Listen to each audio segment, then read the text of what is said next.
अस्सलाम वालेकुम एवरीवन। तो जैसा कि आप सबको पता है हम जो माइक्रोबायोलॉजी जो हम पढ़ रहे थे उसके हिस्ट्री के बारे में हमने स्टार्ट किया था। तो हिस्ट्री में हमने दो साइंटिस्ट के बारे में पढ़ा था, अगर आपको याद होगा, लुईस पास्चर और एवी लीवेनहॉक के बारे में। तो आज हम उसी हिस्ट्री को कंटिन्यू करते हैं और आगे बढ़ते हैं, ठीक है। तो स्टार्ट करते हैं जोसेफ लिस्टर साहब से। जोसेफ लिस्टर साहब के बारे में हम कुछ बातें याद रखेंगे, ठीक है। तो इन्होंने क्या करा था, इन्होंने 1827 से लेकर 1912 तक काम करा था, ठीक है। तो इनको कहा जाता है फादर ऑफ एंटीसेप्टिक सर्जरी। क्या कहा जाता है? फादर ऑफ एंटीसेप्टिक सर्जरी, इसके नाम से इनको पहचाना जाता है। एंटीसेप्टिक सर्जरी का मतलब एंटी हो गया अपोजिट टू द सेप्टिक, मतलब इन्फेक्शन, मतलब इन्होंने इन्फेक्शन के अगेंस्ट जो है एक सिस्टम डेवलप किया। क्या किया? एंटीसेप्टिक सर्जरी जो है इसका इन्होंने एक सिस्टम डेवलप किया, जिसकी वजह से क्या हुआ, जो भी सर्जरी परफॉर्म होती थी, ठीक है, कोई भी सर्जरी परफॉर्म होती थी उस ज़माने में, जो भी सर्जरी परफॉर्म होती थी अगर हम बात करें, ठीक है, तो उसमें इन्फेक्शंस के चांसेस बहुत ज़्यादा होते थे, ठीक है। तो इन्फेक्शन के चांसेस बहुत ज़्यादा होते थे। उसमें जो पेशेंट होता था, एक पेशेंट होता था, तो उसको जो डॉक्टर होते थे, जो भी नर्सेज होती थी, वो जब काम करते थे उसके अगेंस्ट, जब इसको कोई भी कट लगाते थे स्किन में, तो वो कोई भी जो है ऐसा सिस्टम नहीं था जिसकी वजह से यहाँ पे जो है इन्फेक्शन प्रिवेंट हो सकते थे, जिसकी वजह से उसको बहुत सारे complications related to the infection, post operative infections का सामना करना पड़ता था। तो इसी को मद्देनज़र रखते हुए जोसेफ लिस्टर साहब ने क्या किया, इन्होंने एंटीसेप्टिक सर्जरी का एक सिस्टम डेवलप किया, जिनमें इन्होंने क्या किया, इन्होंने जहाँ पे भी क्या देखा, कोई भी कट या फिर वाउंड की बात करें, ठीक है, कोई भी वाउंड पे इन्होंने क्या किया, इन्होंने एक्सपेरिमेंट किया कि इस पे इन्होंने क्या यूज़ किया, carbolic acid. He used the carbolic acid, जिसको हम फिनॉल भी बोलते हैं, कार्बोलिक एसिड जिसको हम फिनॉल भी बोलते हैं। इन्होंने इसको वाउंड पे यूज़ किया, इन्होंने इसको वाउंड पे डाला, ज़ख्म पे डाला, या कोई भी सोर था इस पे डाल दिया। तो क्या हुआ, इन्होंने क्या पाया, जो वाउंड में इन्फेक्शन के चांसेस होते थे वो बहुत ज़्यादा रिड्यूस हो गए। क्या? रिड्यूस्ड सेप्सिस हो गया इन्फेक्शन, मतलब इसमें जो है इन्फेक्शंस कम हो गए या एलिमिनेट हो गए। मैंने क्या कहा, ये जो जोसेफ लिस्टर थे, इन्होंने एंटीसेप्टिक सर्जरी का एक प्रोसेस, एक सिस्टम डेवलप किया, जिनमें इन्होंने क्या किया, एक वाउंड पे कार्बोलिक एसिड का यूज़ करके सेप्सिस को सक्सेसफुली प्रिवेंट किया। क्या किया? सक्सेसफुली सेप्सिस को, मतलब इन्फेक्शंस को प्रिवेंट कर सके ये, ठीक है। और इन्होंने क्या किया, इन्होंने अप्रिशिएट किया, ही अप्रिशिएटेड, ठीक है, ही अप्रिशिएटेड द रैमिफिकेशन, ठीक है, ramification of germ theory of disease. कहने का मतलब है, आप समझो पहले, ही, इस सेंटेंस का मतलब क्या है, he appreciated the ramification of germ theory of disease, emerging germ theory of disease. जो जर्म थ्योरी ऑफ डिजीज़ थे वो क्या कहती थी कि कोई भी डिजीज़ होती है उसके पीछे जर्म्स होते हैं जो उसको कॉज करते हैं। तो इन्होंने क्या किया, इन्होंने दिमाग लगाया उस थ्योरी को, इस जर्म थ्योरी ऑफ डिजीज़ जो थी इसको समझा।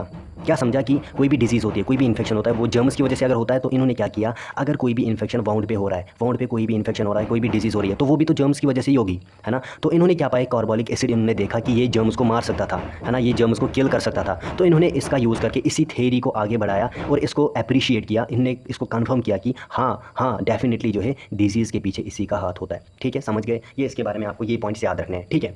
चौथे साइंटिस्ट जो है, जिनका नाम है एडवर्ड जेनर, इन्होंने 1749 से लेकर 1823 तक काम किया। इनको हम जो है फादर ऑफ इम्यूनोलॉजी भी बोलते हैं। क्या? फादर ऑफ इम्यूनोलॉजी, मतलब इन्होंने बहुत ज़्यादा डीप में इम्यून सिस्टम को स्टडी किया है, तो इसीलिए इनको फादर ऑफ इम्यूनोलॉजी भी बोला जाता है। इन्होंने दुनिया का पहला वैक्सीन बनाया था। He discovered world's first vaccine, ठीक है। और उस वैक्सीन का किसके अगेंस्ट बनाया था? Small pox, against small pox, ठीक है, जिसका नाम था स्मॉल पॉक्स वैक्सीन। इन्होंने दुनिया का सबसे पहला वैक्सीन बनाया था, ठीक है, ये आपने याद रखना है, ठीक है। इनको हम पॉइनियर भी बोलते हैं, पॉइनियर ऑफ स्मॉल पॉक्स, क्योंकि इन्होंने सबसे पहले बनाया था स्मॉल पॉक्स वैक्सीन, ठीक है, pioneer of smallpox vaccine. तो इन्होंने क्या दिया, इन्होंने कंसेप्ट दिया वैक्सीनेशन का। He developed the concept of vaccination. अब इसका समझना कैसे दिया इन्होंने, देखना। इन्होंने क्या किया, उस टाइम पे, इनके टाइम पे एक डिजीज़ होती थी जिसको हम काउपॉक्स के नाम से जानते हैं, ठीक है। या ध्यान रखना, यहाँ पे इन्होंने क्या किया, ये जो काउपॉक्स थी, इन्होंने ऑब्जर्व किया, अगर एक बंदा है, ठीक है, अगर कोई भी बंदा है जिसको काउपॉक्स हुआ है, क्या हुआ है, सॉरी, जिसको काउपॉक्स ऑलरेडी हुआ है, जिसको काउपॉक्स डिजीज़ ने इन्फेक्ट किया है, काउपॉक्स वायरस ने इसको इन्फेक्ट किया है, तो क्या है, उसमें जो है, उसमें स्मॉल पॉक्स नहीं होता, स्मॉल पॉक्स जो है उसमें अफेक्ट ही नहीं करता, स्मॉल पॉक्स जो है उसमें अफेक्ट नहीं करता, उसको स्मॉल पॉक्स डिजीज़ नहीं होती। तो इन्होंने क्या किया, इन्होंने एक बच्चे को लिया है ना, जिसका फॉर एग्जांपल एक्स नाम था, कुछ नाम था उसका, 8 ईयर ओल्ड था ये शायद, है ना। इन्होंने इसको क्या किया, इसको लिया और इसको क्या किया, काउपॉक्स से इन्फेक्ट किया, है ना, काउपॉक्स से इन्फेक्ट किया, मतलब इसमें काउपॉक्स डाल दिया। और काउपॉक्स डिजीज़ जब इसको इन्होंने दिया, उसके बाद इसको इन्फेक्ट किया स्मॉल पॉक्स से, है ना, स्मॉल पॉक्स से। तो इन्होंने देखा कि इसको स्मॉल पॉक्स नहीं होता, ठीक है। तो यहाँ से इन्होंने कंसेप्ट दिया वैक्सीनेशन का, इन्होंने यहाँ से काउपॉक्स से जो है वैक्सीन डेवलप किया अगेंस्ट द स्मॉल पॉक्स, ठीक है। ये था इनका काम, ये थे एडवर्ड जेनर। उम्मीद करता हूँ आपको समझ आया होगा, ठीक है। देन उसके बाद हमारे पास आते हैं 5th साइंटिस्ट है हमारे पास, रॉबर्ट कोच, ठीक है, रॉबर्ट कोच, ठीक है। तो इन्होंने काम किया था 1843 से लेकर 1910 तक, ठीक है। तो इनको कहा जाता है father of medical microbiology as well as father of bacteriology, मतलब इन्होंने भी बैक्टीरिया को डिटेल में जो है बहुत डीप में स्टडी किया था, ठीक है। इन्होंने क्या किया था, इन्होंने कुछ डिजीज़, जो कुछ इन्फेक्शियस डिजीज़ के अगेंस्ट कॉजेटिव, जो कौन से कॉजेटिव एजेंट्स थे उन डिजीज़ के, उनको डिस्कवर किया। क्या, he discovered causative agents of some infectious disease. तो वो इन्फेक्शियस डिजीज़ कौन से थे, जैसा कि पहला एंथ्रैक्स, दूसरा ट्यूबरकुलोसिस, तीसरा कॉलरा, ठीक है। इनके अगेंस्ट इन्होंने क्या किया, कॉजेटिव एजेंट्स को ढूंढा, कॉजेटिव एजेंट्स को डिस्कवर करा, ठीक है। समझ आ रहा है, आसान है ना। और इन्होंने क्या किया था, इन्होंने बैक्टीरिया को स्टेन करने के लिए टेक्निक डेवलप करी थी। He developed the staining techniques for bacteria. इनकी फोटोग्राफिंग भी इन्होंने की थी, मतलब बैक्टीरिया को फोटोज़ खींचे इन्होंने, स्लाइड्स बनाए, परमानेंट स्लाइड्स बनाए, विजुअल रिकॉर्ड्स बनाए स्लाइड्स पे, ठीक है। ये सारी चीज़ें इन्होंने करी थी। मेन चीज़ है कि इन्होंने स्टेनिंग टेक्निक्स डेवलप करी थी। स्टेनिंग टेक्निक्स मतलब स्टेन करना क्या होता है, कलर करना, मतलब कि देखो ये हमारे पास एक, ठीक है, ये पेज है, अगर हम इसको इसमें इस कल्चर को किस में देखेंगे, अगर हमारे पास एक कल्चर है, इसमें कुछ भी नहीं है, मतलब वाइट, अगर बैक्टीरिया इसको स्टेन नहीं करा है, अगर हम इसको माइक्रोस्कोप में देखें तो इसमें कुछ नहीं दिखाई देगा। लेकिन अगर हम इसको स्टेन करेंगे, है ना, इस पर कलर डालेंगे, तो इसमें हमें ऐसे बैक्टीरिया दिखाई देंगे। जब हम इसको माइक्रोस्कोप में देखेंगे ना, इसको अगर ब्लैक, अगर वाइट ही होगा तो वाइट पे वाइट थोड़ी दिखाई देगा, अगर इनको स्टेन करेंगे तो बैक्टीरिया नजर आएंगे। ये होती है स्टेनिंग टेक्निक, इन्होंने डेवलप करी थी, ठीक है। देन उसके बाद इन्होंने क्या करा था, इन्होंने सॉलिड कल्चर मीडिया को डेवलप करा था। He developed solid culture media इन्होंने डेवलप करा था। और सॉलिडिफाइंग एजेंट कौन सा यूज़ किया था, सॉलिडिफाइंग, नोट्स की टेंशन आप मत लेना, नोट्स में आपको प्रोवाइड करा दूंगा, ठीक है। सॉलिडिफाइंग एजेंट तो यूज़ करा होगा ना, और याद रखना वो कौन सा था, अगार, एज ए सॉलिडिफाइंग एजेंट, अगार इन्होंने यूज़ करा था, ये बात याद रखना, ठीक है। और क्या करा था इन्होंने जर्म थ्योरी ऑफ डिजीज जो थी उसको वेरीफाई किया था। क्या किया था, ही वेरीफाइड, या फिर verification of germ theory of disease, ऐसे में शॉर्ट में लिख रहा हूँ, जर्म थ्योरी ऑफ डिजीज़। कैसे, इन्होंने क्या किया, एक स्पेसिफिक ऑर्गेनिज्म को स्पेसिफिक डिजीज़ के साथ रिलेट किया बाय रिलेटिंग स्पेसिफिक, है ना, specific bacteria, specific organism, specific pathogen, है ना, specific organism with a specific disease, ठीक है। इससे इन्होंने क्या किया, जर्म थ्योरी ऑफ डिजीज़ को वेरीफाई किया। इससे पता लगा कि हाँ, जो एक पर्टिकुलर डिजीज़ होती है उसको पर्टिकुलर पैथोजन, उसको पर्टिकुलर माइक्रो ऑर्गेनिज्म ही कॉज कर सकता है, ठीक है। ये हो गए रॉबर्ट कोच, शायद आपको दिखाई नहीं दे रहा था ना, ठीक है, ये थे रॉबर्ट कोच साहब। तो इन्होंने इतना ही नहीं किया था, रॉबर्ट कोच जो थे, इन्होंने कुछ पॉस्टुलेट्स दिए थे, जैसे कि इन्होंने 4 पॉस्टुलेट्स भी दिए थे, 4 पॉस्टुलेट्स दिए थे, जिनको हम कोचेस पॉस्टुलेट्स बोलते हैं, कोच पॉस्टुलेट्स, ठीक है। पहला क्या था, पहला कौन सा था, देखना ज़रा कौन से 4 पॉस्टुलेट्स थे। पहला था द माइक्रो ऑर्गेनिज्म और the pathogen must be present in all cases of disease, ठीक है। अगर इस बंदे को, अगर कोई बंदा है, उसको डिजीज़ कॉज करी है एक पैथोजन ने, एक माइक्रो ऑर्गेनिज्म ने, तो जब इसमें हम देखेंगे तो पैथोजन इस डिजीज़ में मिलना चाहिए, पैथोजन प्रेजेंट होना ही चाहिए, तभी हम कहेंगे इस पैथोजन ने इसको डिजीज़ कॉज करी है, ठीक है। एक पर्सन है जिसमें अगर पैथोजन ने, माइक्रो ऑर्गेनिज्म ने डिजीज़ कॉज करी है, तो इस डिजीज़ में, इस पर्सन में एक पैथोजन, एक माइक्रो ऑर्गेनिज्म मिलना ही चाहिए, ठीक है, तभी हम कहेंगे कंफर्म होगा कि हाँ, इसने डिजीज़ कॉज करी है। The pathogen can be isolated from the disease हो रहा। अब इसने अगर फॉर एग्जांपल अगर इस बंदे को इस पैथोजन ने डिजीज़ कॉज करी है, ठीक है, एक पैथोजन है जिसने इसको डिजीज़ कॉज करी है, इसको हम आइसोलेट करने चाहिए, इसको हम आइसोलेट कर सकते हैं पॉस्टुलेटने का ये जो कुछ पॉस्टुलेट थे इसके हिसाब से अगर एक बंदे को डिजीज़ कॉज हुई है एक पैथोजन की वजह से, तो इस पैथोजन को हम इस होस्ट से आइसोलेट कर सकते हैं और इसको ग्रो करा सकते हैं कल्चर मीडिया में, ठीक है। तो क्या कहा मैंने कि अगर इस बंदे को डिजीज़ कॉज हुई है एक पैथोजन की वजह से, तो इस पैथोजन को हम आइसोलेट कर सकते हैं और एक प्योर कल्चर में हम इसको ग्रो करा सकते हैं, ठीक है।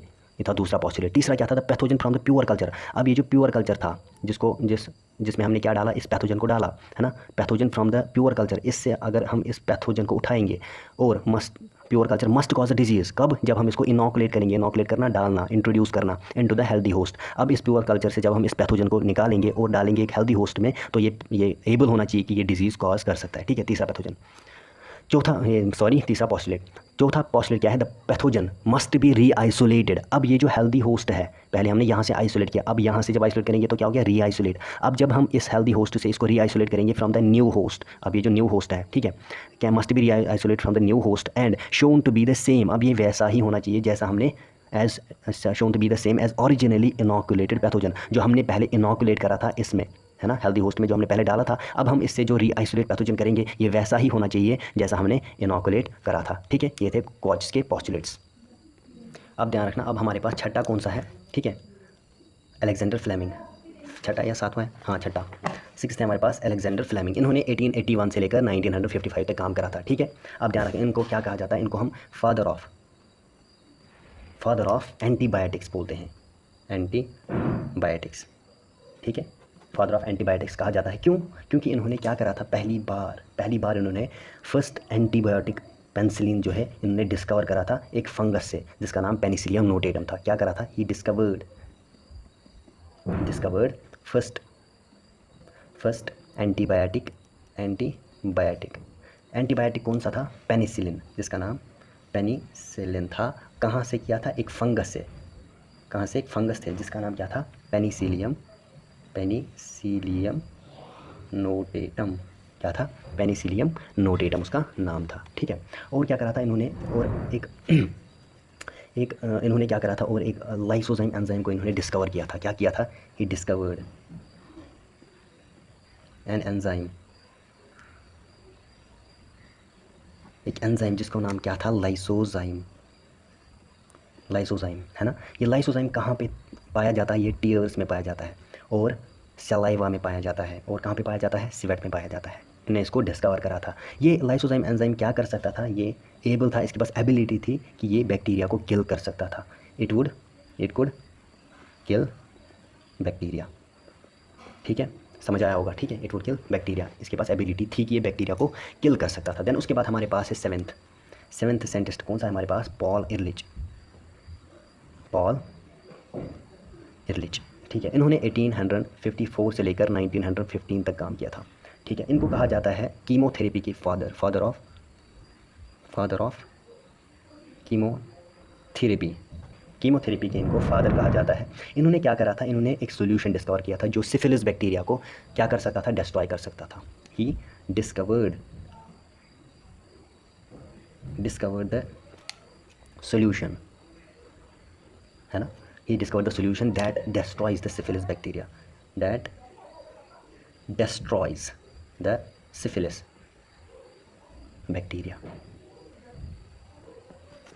सिफिलिस एक डिजीज़ है, उसको डिजीज़ कॉजिंग ऑर्गेनिज्म कौन सा था? आपको पता होगा, है ना, Treponema palladium, I think so.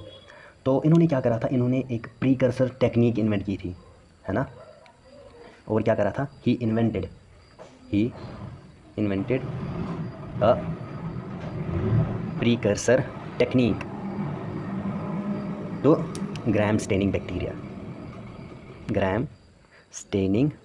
Bacteria. तो यहाँ पे होती है हमारी हिस्ट्री ऑफ माइक्रोबायोलॉजी ख़त्म, ठीक है। सॉरी, आपको शायद दिखाई नहीं दे रहा था। ही इन्वेंटेड, मैंने कहा ही इन्वेंटेड ने एक प्रीकर्सर टेक्निक डेवलप की ग्राम स्टेनिंग बैक्टीरिया के लिए, ठीक है। यहाँ पे होती है हमारी हिस्ट्री ऑफ माइक्रोबायोलॉजी ख़त्म। इसके बाद हम जो पढ़ेंगे इंशाल्लाह, इसके बाद आएगा कंसेप्ट्स एंड टर्मिनोलॉजी और ब्रांचेस ऑफ माइक्रोबायोलॉजी इसके अगले वीडियो में, ठीक है। तो अगर आपको वीडियो अच्छा लगता है, वीडियो को प्लीज़ लाइक शेयर करें, सब्सक्राइब करें, ठीक है। तो अगर आपको कोई भी डाउट रहता है तो कमेंट सेक्शन में मिलते हैं अगली वीडियो में। तब तक के लिए खुदा हाफिज़।